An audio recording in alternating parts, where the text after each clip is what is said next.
Of Allah. Welcome back, dear viewers, to our program In the Names of Allah. We just came back from the break where we were discussing, prior to the break, the concept of Allah's dominion over His creatures.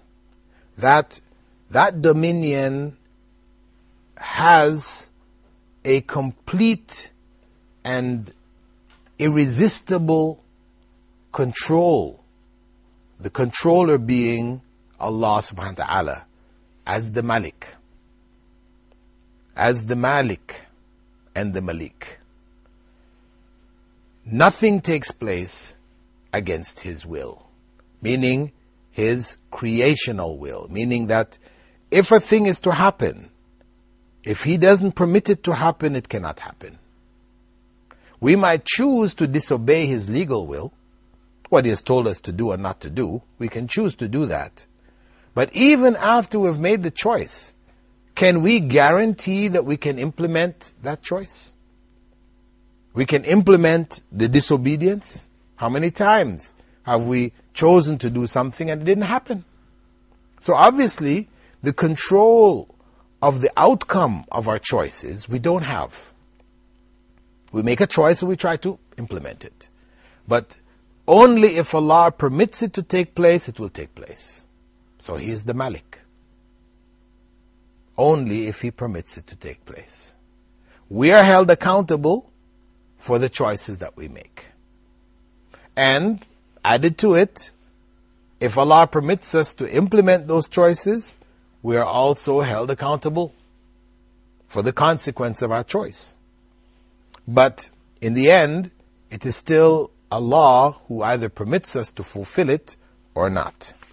So that's why we said, relative to these three names of Allah, all of them come together in the concept of Allah's possession of His whole creation. It's all in His dominion. And that His will is enforced in it. Nothing can go against His will. As to the question that people ask, if Allah is all-powerful and nothing goes against His will, so where does evil come from? If we say that His will was to allow evil, then we're saying in a sense that He's an evil God? Is that what you mean by that? The question may be asked. Of course not. The reality is that nothing in Allah's creation is 100% evil.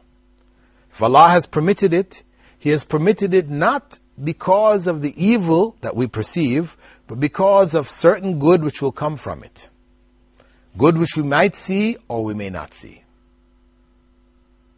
We have how many times in our lives experienced things where we said, oh, what a terrible circumstance. Why did that have to happen? And then we see from it certain good, we say, oh, alhamdulillah, if it wasn't for that terrible circumstance, this other thing wouldn't have happened. We've seen it so many times. So that's the reality. If Allah has permitted it to happen, there is some good behind it which He has permitted it for. That's the bottom line. So Allah is not evil, He is good. So if He permits something to happen, He does it for the good that He has permitted, not for the thing itself. And a simple example, when we go to the dentist, we go there and we suffer. We have injections, there's drilling, there's pain, all of this that we go through. Do we go through because we like pain? No, we don't do it. We don't go to the dentist and suffer at his hands because we enjoy pain. At least most of us don't. We go there because in the suffering that we go through, we are preventing a greater suffering. If we don't remove that cavity or remove that bad tooth, then we will suffer even more later on. So we suffer a certain amount of harm to prevent a greater harm. Now, we can see that. But for example, you take a child.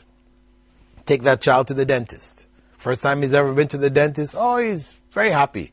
You tell him the dentist is a nice person, wears this big long white coat, he's going to give you candy, and he goes there, dentist gives him candy, he likes it. But then once the dentist puts that needle in his gum, puts the drill in his tooth, pain. Hey, he hates the dentist after that. He doesn't want to come back to the dentist. No matter how much you try to explain to that child that the dentist, the pain that the dentist is giving you, the suffering that you're going through, this is to prevent a greater, he can't see the greater suffering. He can't see what a bad tooth is going to do to him. So all he can see is the dentist causing him pain. He can't see beyond it. So as the child is unable to see the good that is behind it, similarly, in certain incidences in our lives, we can't see the good. So we think this is all evil, but in reality, nothing takes place in our lives that is 100% evil. Except if we look at it from the perspective of ourselves, we may make an evil intent to do an evil deed and go and do that evil deed. We can say, okay, that's 100% evil. That's coming from us. We can be evil people. But from Allah subhanahu wa ta'ala, Allah is good. So whatever He has permitted, ultimately, there is good to come from it. So since He is the one who is the ultimate ruler, the ruler of all rulers, then it is not surprising to find that, as the Prophet ﷺ had said, the most detestable name in the sight of Allah is the man who calls himself Malikul Amlak, or Shahanshah. This is a forbidden name. Prophet Muhammad ﷺ informed us of this. Allah subhanahu wa ta'ala is the owner of the Day of Judgment. His rule on the last day is complete. He is the sovereign. His dominion is ultimate. Prophet Muhammad ﷺ had related that on the last day Allah will gather the people and call them in a voice which will be heard by those far away and those near, saying, I am the king, I am the judge, and Al-Maalek, and Ad-Dayyan. And it is from Allah's mercy that He is the ruler on that day. Because by Him being the ruler, we can be sure of absolute fairness and justice. If anybody else, other human beings, were involved, then there is a great chance that injustice will take place. Now, relative to the effect of these divine names, first and foremost, belief that true possession and ownership of anything in this world is a result of Allah giving us possession of it. This should give us a sense of responsibility, that this is not really ours. We should feel that we have been given something for a limited period of time. Whatever we have in this world, it has been given to us by Allah. And we are to utilize it in the way which is pleasing to Him. We have a responsibility. So whatever we have is not an issue for us to be proud and puffed up about. It's for us to take note that we have responsibility in it.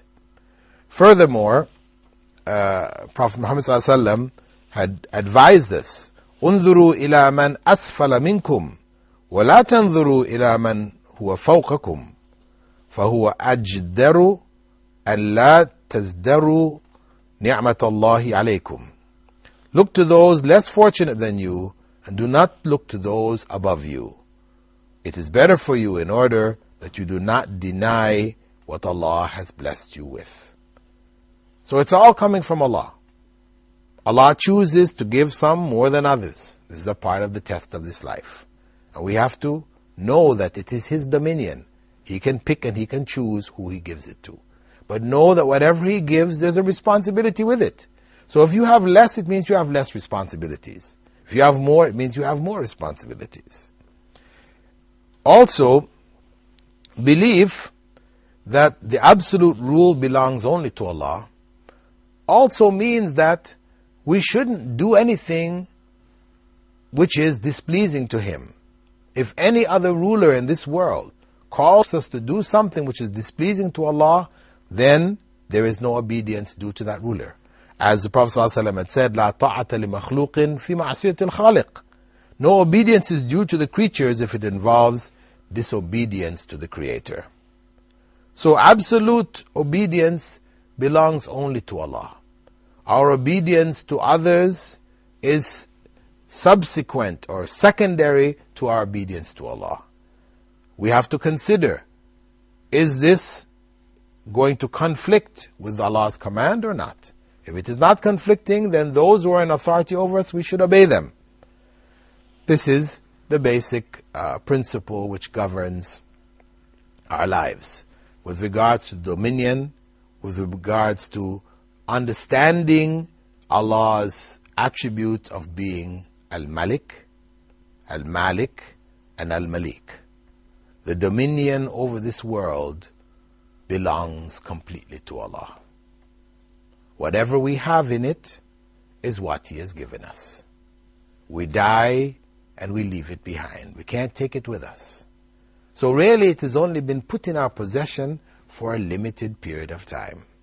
And we are judged as to how we use it. When we think of Al-Malik, that's what we should think about. What is in this world? Who does it really belong to? I'm calling it mine. It's my car. It's my house. It's my this and it's my that. But in reality, is it really mine? This is what, in thinking about and reflecting on and in remembering Allah through this name, Al-Malik, Al-Maalek, and Al-Maleek, we should be aware of. The dominion belongs ultimately only to Allah. And we should serve Him in it. Whatever He has given us is a test. And we are obliged to obey His instructions over the instructions of all else. With that, dear viewers, we'd like to thank you for being with us in this segment of our program, In the Names of Allah, in which we have looked at the 4th, 5th, and 6th attributes under the names of Allah, Al-Malik, Al-Maalek, and Al-Maleek. And we hope, inshallah, that you will be with us in our coming episodes. Assalamu alaikum wa rahmatullahi wa barakatuh. When you are weak and the road seems long, remember, just remember, seek strength from the strong.